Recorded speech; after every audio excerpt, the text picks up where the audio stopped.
Hello and welcome to Enchantment of Eternity's review for Who Mourns for Adonais, which is episode 4 of season 2 of Star Trek the Original Series. This video is a part of a series of videos where I review episodes of Star Trek the Original Series, one episode at a time. In this video I will cover the episode of Who Mourns for Adonais.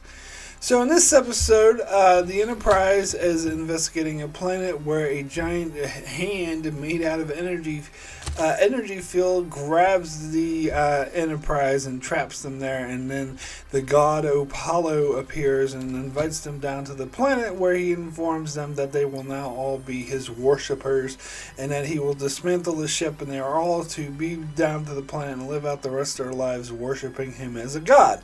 And as you can imagine, Kirk and the crew were not on board with this and so did everything they could do to fight back, but Apollo seemed very powerful, but then they used his love for a female crewman as a vulnerability in order to exploit him, and they discovered his power source, and the Enterprise was able to destroy it. Distraught at the fact that humanity didn't want to worship him anymore, and sadness, he disappeared and went away to the winds or whatever, and leaving Kirk and crew to return on their merry way.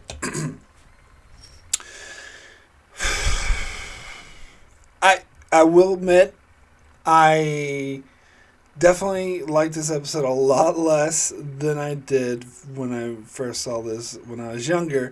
And I also admit a lot of that does have to do with the fact of all the other god stuff that's been in Star Trek throughout the years. And just maybe also like just maturing and growing up more and just seeing how ridiculous and bare bones this episode is.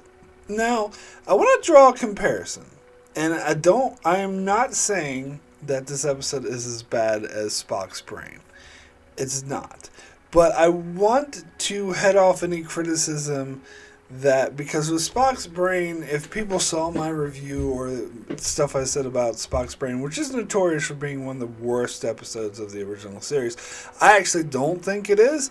I think that is fun because it's so terrible, and it's but my main premise on why I like Spocks Brain is because I think it's it could work if you view it as something that's just silly in there to appeal to kids, because a lot of kids show and children's shows uses fantastical, nonsensical stuff, but in a fun sort of storytelling way, which is what I think Spocks Brain does. And so I want to head off any criticism saying, whoa, Mark, well, how could you hate this episode? Because if you look at it in that same, way that it's aimed towards a younger audience or child audience, it's just basic and fantastical and it goes with it, then how can you say it's okay for Spocks Brain to do it and not this episode to do it? And so one thing I want to make very clear, I like this episode better than Spocks Brain.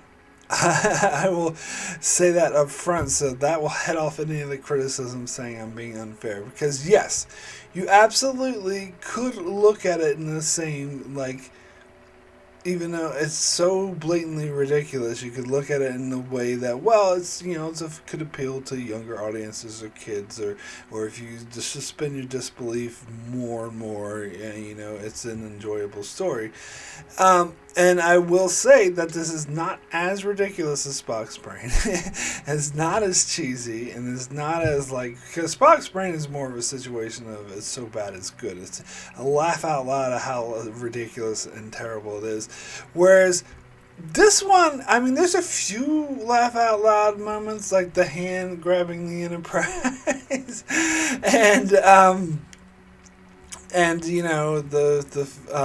Apollo becoming this giant god, but for the most part, it is definitely not as bad as Spocks Brain. There's not as many so bad it's good moments. Like Spocks Brain is the entire thing is so bad it's good. Where here there was just one or two moments or two or three moments in it that were like that. So that out of the way, this episode is better than Spocks Brain. So that out of the way, this episode is too ridiculous for me. It's the whole premise of having. I mean, this is kind of par for the course with the original series, and maybe this episode is actually the main one that helped normalize this particular trope of having like something, a mythology in Earth's history that was seen as fantastical, or something made up, being shown that no, it was actually true. It was aliens that did it, which is also the whole Stargate thing, about aliens creating the pyramids and whatnot. But here it's more like, oh, these all these Greek gods. They weren't. We think of it as mythology, but this episode saying, nah, it actually did happen, but it was aliens, and. Yeah, and so this is the thing that I think most of all I was more okay with when I was younger, when I first saw this. But it's just seeing this trope, being overexposed to this trope, did really hurt my opinion of it, and I have no tolerance of it. Even though logically I should forgive it because did it before the trope became tired, and it was one of the first ones to do it, or at least to normalize it.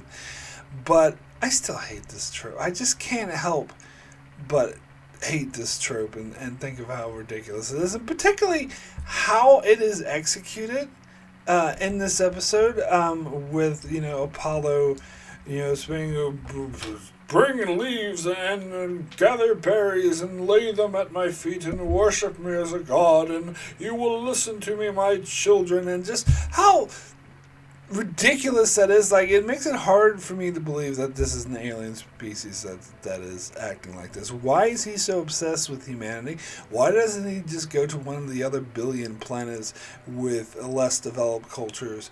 You could say, well, he has a particular affinity for humanity because that was their experience. That's the culture, the planet they just so happened to go to, and so he's like has an attachment to them. But I don't know. I think that argument only takes you so far. And in fact, the way that he speaks and like that, classical, I am the god, gather to me here, and all this is just, I don't know. It's too much for me. I can't.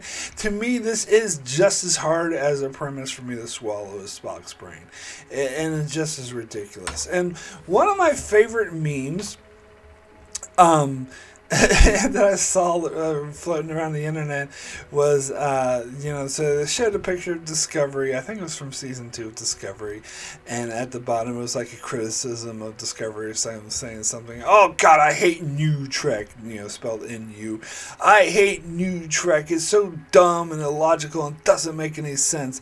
And then underneath that picture, they showed a picture from this episode of a giant hand in his face grabbing the Enterprise, and it said Old Trek.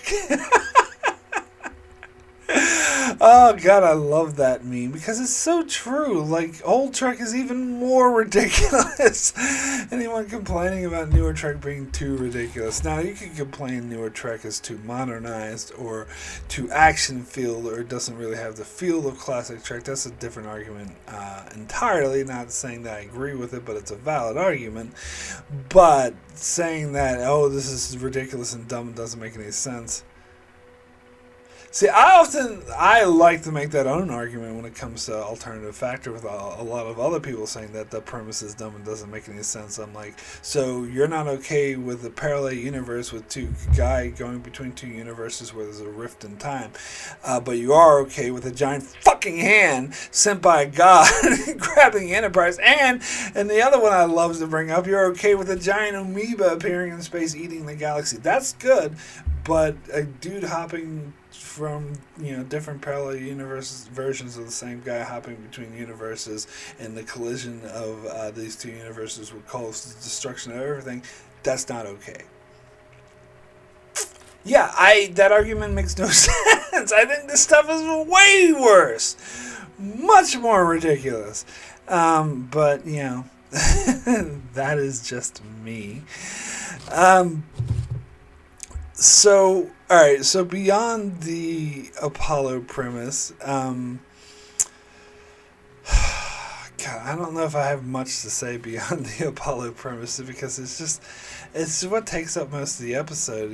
Scotty keeps like trying to attack him, and Scotty is like flirting hard out with what's her face, Caroline. I remember her first name was. But anyway, there's a line and a moment in this episode at the start of the episode that really grabbed my attention when Scotty was flirting hard out with her, and then they ran off, and then McCoy and Kirk were Palomas, I believe her name was, Lieutenant Carolyn Palomas. Anyway, Kirk and McCoy were doing a little commentary on the exchange, and McCoy ended up saying, well, because they talked about, how, Scotty definitely has a thing for her, but I'm not sure she returns it. It seemed to me that she did at the time, but we later see her hook up with Apollo. But anyway, and this guy is like super jealous. But anyway, which is the whole point I think they were setting up for. But anyway, the commentary that McCoy makes to Kirk is, oh yeah, one day she's gonna marry a husband and leave the service to be. And I think he didn't say, but it implied to be a mother, and we're gonna lose her. And Kirk's like, oh yeah, so is life. That's the deal. That's the deal with having women in Starfleet. That's pretty soon they're gonna get a man and leave Starfleet entirely. That's how things go. Now, from a modern perspective, you can definitely see the problem I or anyone else from a modern perspective would have with this statement. But this is one thing, believe it or not, I am willing to forgive and chalk up to this times, because this was made in the 60s, and that was the normal thing in the 60s. As wrong as I think it is, and as much as I hate this fucking attitude, that was the main Western cultural mindset at the time that this episode was made. So, and plus they were trying really hard to appeal to mainstream audiences, and they were going out on a lot of limbs by even having women serving in this military-esque service, and having, people from all different cultural and racial backgrounds which was already, as a lot of people point out, a huge deal in the 60s. So I understand that they would want to appeal, like they got to pull it back a bit, and they want to appeal to to what was normalized culture, but so I forgive it to a point, because that was the audience they were speaking to. That was totally normal. And if they said otherwise, if they were like, oh yeah, she's going to marry, but she's going to stay in Starfleet, she's still going to have a career, and her husband can go to a different ship, but they can still be married because her career is just as important as the male's, that would not be received very well by the audience in the 60s, and it would seem abnormal. But you know what? I say I only forgive it to a point, because, as I said, they were risky. They were already making statements with having a lot of different racial and gender representation on the ship. They should have went further, but I understand to a point that they had to pull back a bit to appease the networks and the censors. And there's a few times in here where I did see them actually pushing the boundaries for like one episode, and then that disappearing, such as I mentioned in the alternative factor, the African American engineer who was like in charge, because Scotty wasn't in that episode. She was in charge. She was seen as very career driven and very competent, and whoops, she disappeared after one episode. And it's just pure speculation, but I think it's had a lot to do with the networks being like, whoa, pull it back. And so I think that's why I attribute lines like this to, is the network saying, okay, well, we're allowing you to be really progressive to a point, but enough is enough. You gotta stick to our normalized conservative 60s culture at least a little bit. So it is somewhat understandable, but it still sticks out as a sore thumb watching it in modern day, and just how antiquated this whole exchange feels. It's just, but that's why I don't really like shows and movies from the 60s, if I'm being honest. But anyway, moving beyond that, Chekhov, I forgot to mention him in my last review for, God, what was the last episode? I think it was, God, it wasn't Metamorphosis, was it? Oh, shit, what was the last episode I reviewed? Hold on. Friday's Child, of course, yes, Friday's Child. So, Chekhov, and I did my review for Cat's Paw. I mentioned how I had that ridiculous wig, but I incorrectly said that was the only episode that he had it in, because that was his first appearance. But in fact, and again, this is part of the reason why I like doing it in production order rather than air date, because the air dates make no fucking sense. So, but yeah, I looked it up, and apparently Chekhov had that ridiculous wig on for 4 episodes, because it reappeared, and it was also in Friday's Child, which was his second appearance because he wasn't in Metamorphosis, and his third appearance would be this episode where he still had. Now I will say, I think the wig was more noticeable and looked more ridiculous in Cat's Paw. But it's once maybe that's why I thought that was the only episode it appeared in, but then it was pointing out, no, it's actually in 4 episodes, and when I looked for it, I was like, oh yeah, that's still a wig. And I do like Chekhov's portrayal in this episode, though, because they were establishing him more as like Spock's protege, how he said trying to do the logical and calculations and stuff. In fact, he was kind of a stand-in for Spock on the planet because Spock was still on the Enterprise. So, and I think they did kind of lose that later on. Like, and Cat's Paw showed him at Spock's station, science station. And later we will see that. But I think we get remnants of it throughout the rest of the show, but I think for the most part they kind of lose it a bit. And of course we get his whole, Rasha invented this first thing that actually first appeared in Friday's Child, but we get it again here in this episode. Yeah, I don't know. I think that trope is kind of dumb. I was never really on board with that thing anyway. It's not as good as I'm a doctor, not a whatever. But anyway. Yeah, so Scotty keeps trying to get himself killed, even though Kirk had this huge talk with him as like, Mr. Scott, you are under orders not to take any more action. And he's like, yes, sir. And he's like, by the way, you lumphead, you could have gotten yourself killed. And then 5 minutes later, he does the exact same thing. He tries to attack Apollo again and he almost gets killed. I actually incorrectly thought this was one of the episodes where Scotty got killed. In fact, I recently watched a trivia thing online where they asked how many times was Scotty declared dead in the original series, and the answer is twice. I thought this was one of them, but apparently not, because he didn't actually die. He was just like severely, hurt and knocked out. I know one of the times was the Changeling, because Nomad killed him but then brought him back to life, but I can't remember when the other time was. Maybe I'll come across it. Hopefully, I don't think I did already. Someone might point it out in the comments anyway and spoil it for me. But anyway, I'll come across it eventually. So, yeah, the whole thing about Apollo being, really in love and smitten, it's like, I always complain about how every single guest female lead that has any sort of attractiveness to her whatsoever has to fall madly in love with Kirk, like that's the requirement of the show. Although there's a few examples where they fall madly in love with Spock or McCoy instead, but it's usually Kirk. That's the abnormal. That's the exception. But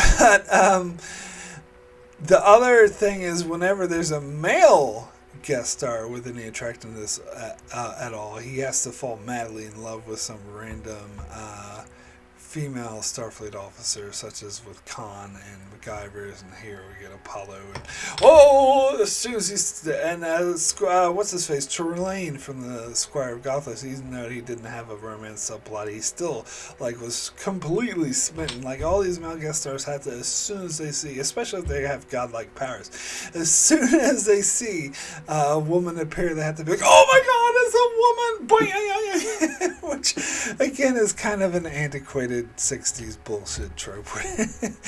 And the way Apollo immediately becomes totally entrenched with her. I mean, he's a god, for fuck's sake. Why? But anyway, this whole thing is dumb. Yeah, I think that's all I really have to say about this episode. I mean, there's this uses the same actual trope that Squire of Gothos did, where they encountered a god with godlike powers, and so they have to find the instrument that they're using to use their godlike powers and destroy it. In Squire of Gothos, though, it didn't work, but here it does. It's more simplistic. Just destroy his little Colosseum thingy, and boom. You defeat him and he disappears. Oh yeah, the one other thing I did want to talk about was his sad ending. This is very reminiscent of Charlie X and what I said about that when Charlie, it's like, "I want to stay," and they were playing everyone got sad, but I was like, fuck that guy. Same applies here, where he's playing, it's like, "Take me, why couldn't you listen to me? You abandoned me, you don't love me." And then he's like, take me, and disappears, and they play the sad music, and Kirk's like, would it have hurt us just to pick up one leaf? But again, my attitude is the exact same thing. Fuck that guy. I have no sympathy for him. He was being a total tyrant, madman dick, being grabbing this crew and abducted them and saying, "You must give up your entire lives and worship me as a god." And we're like, no, we'd rather not do that. He's a boom, lightning bolt, you do what I say.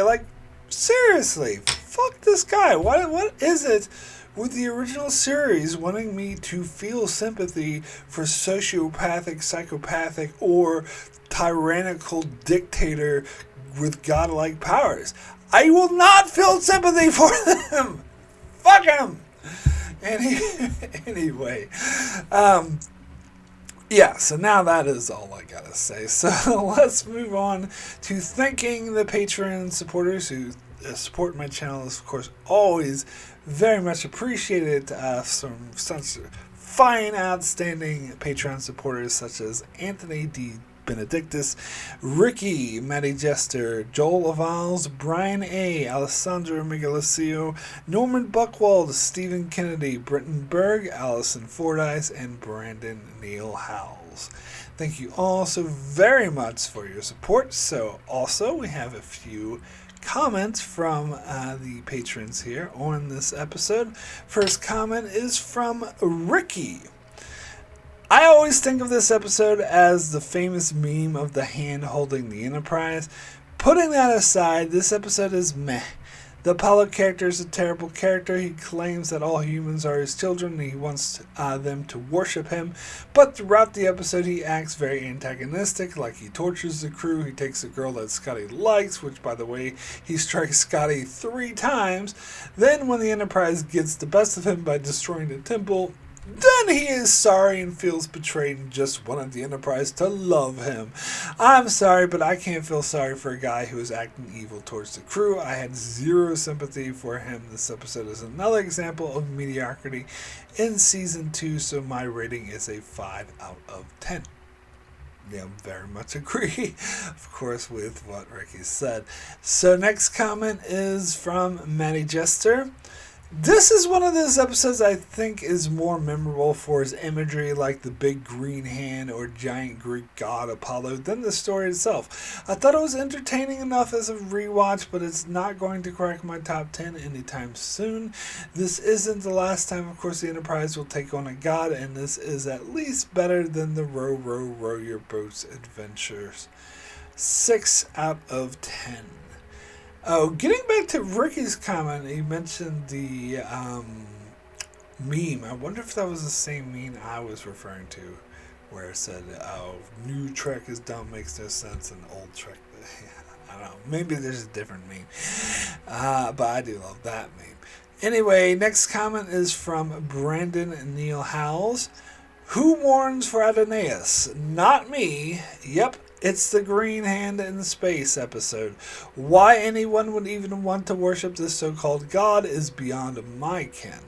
Apollo demands adoration and offers nothing in return except to the woman in the away team the dubious honor of mothering a new race of Olympians.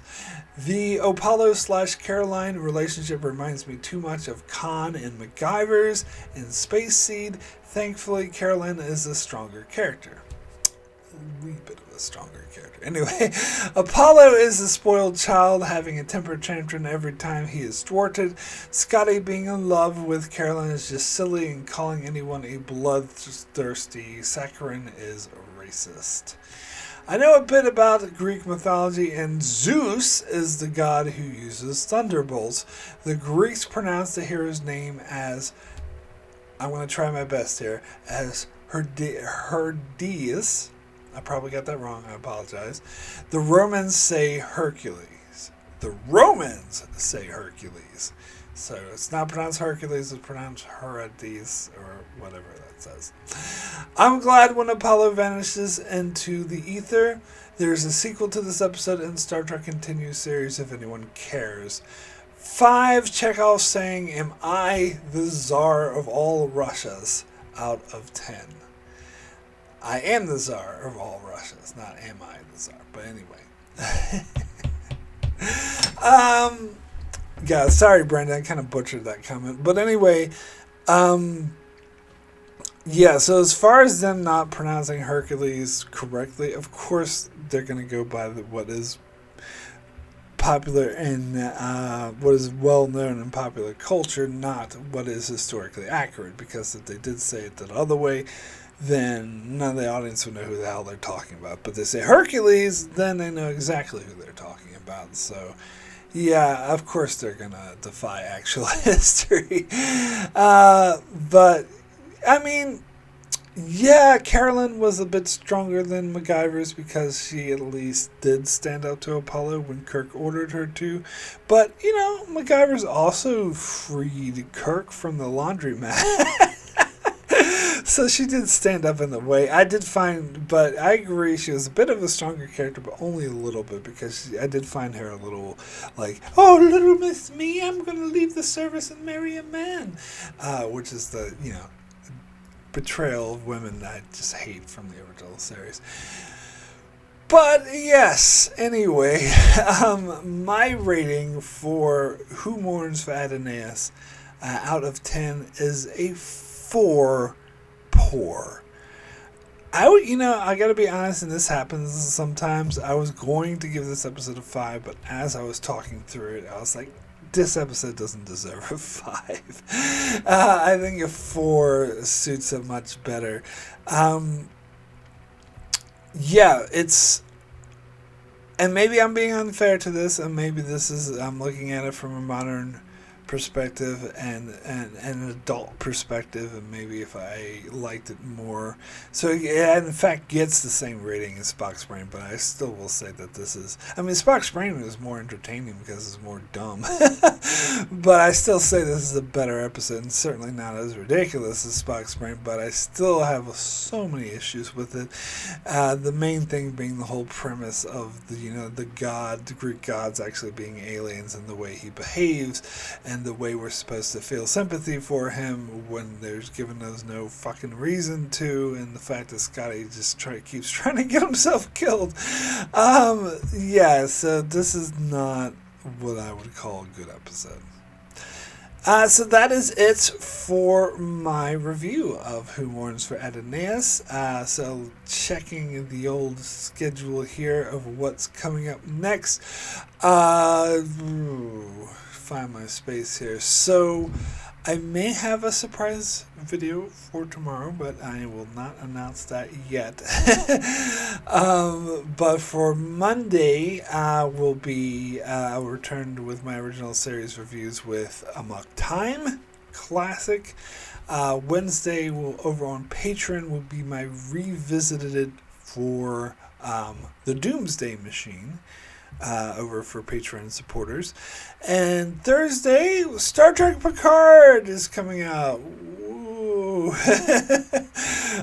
Very, very, very, I wouldn't even say optimistic, just cautious. I'm very, very cautious about this. Cautiously indifferent, not optimistic. But anyway, I will be covering that at least to begin with, but we'll see how it goes. And then Saturday, back to the original series reviews with A Wolf in the Fold. Oh, yeah, that will be a fun one to review. Anyway, so be sure to check out my channel as I cover that in many more Star Trek videos and many more videos and other material. So be sure to subscribe so you can keep up with all of that. Thanks a lot for watching.